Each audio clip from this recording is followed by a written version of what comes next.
દર્શકો, આપણે જે અહીંયા આનંદ મેળો ચાલી રહ્યો છે ત્યાં તમે ઘણા બધા વિવિધ સ્ટોલો જોયા હશે, જ્યાં ઘણી બધી વિવિધ આઈટમો સેલ થાય છે. એમાં આપણને એક નાનકડો એવો સ્ટોલ અલગ દેખાય છે આ બધી આઈટમ કરતા, જે પુસ્તકો લઈને ઊભા છે.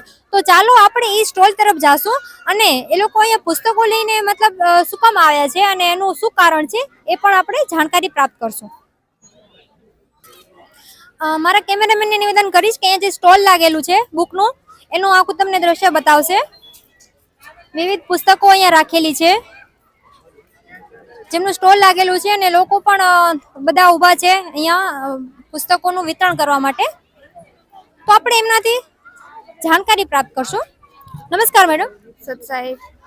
શું નામ છે તમારું ને ક્યાંથી આવ્યા છો? જ્યોતિદાસ સિંહ, અમે માધાપરથી આવ્યા છીએ.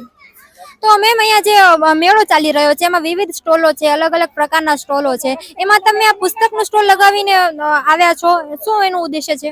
એનું ઉદ્દેશ્ય છે કે આ પુસ્તક જે પણ વાંચે ને એમને સારું જ્ઞાન પ્રાપ્ત થાય. ચાર વેદ, 18 પુરાણ બધાનું જ્ઞાન પ્રાપ્ત થાય, એટલા માટે પુસ્તક સેવા રાખી છે અહીંયા. તો અહીંયા કઈ કઈ પુસ્તકો જોવા મળશે? જ્ઞાન ગંગા અને જીવનનો રસ્તો. તો એનું કોઈ કોસ્ટ રાખેલું છે?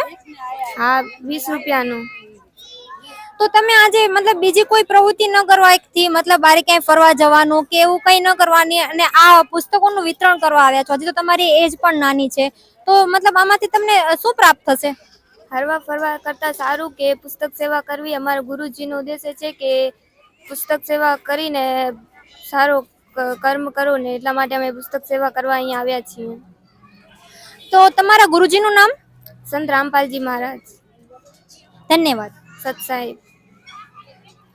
દર્શકો, અહીંયા તમે જોયું કે જે સંત રામપાલજી મહારાજજી છે એમના શિષ્યો છે, અને એમાં એક શિષ્ય આપણે જોઈ, હજી એમની એજ પણ નાની છે, તે બધી બીજી પ્રવૃત્તિઓ, હરવા ફરવાની પ્રવૃત્તિઓ ન કરવાથી અને એમના જે ગુરુજી છે એમની પુસ્તકોનું વિતરણ કરવા, એટલે કે એ લોકોનું કહેવાનું છે કે પુસ્તક સેવા, એ લોકો પુસ્તક સેવા કરવા માટે અહીંયા આવ્યા છે. એવી જ ખબરો જાણવા માટે બન્યા રહો અમારા ચેનલ સાથે. ધન્યવાદ.